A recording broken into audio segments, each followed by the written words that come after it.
Guys দেখেন আমাদের খামারে আমাশার ভাব দেখা গিয়েছে। তো দেখেন আমরা কি ওষুধ দেই।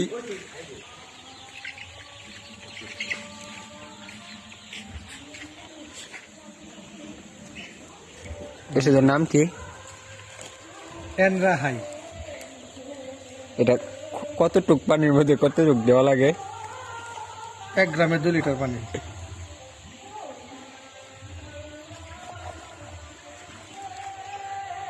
আমাদের অতিথি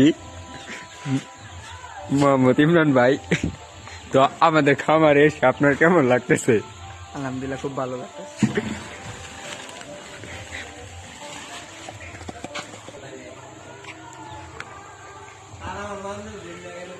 মনে রেখুন যা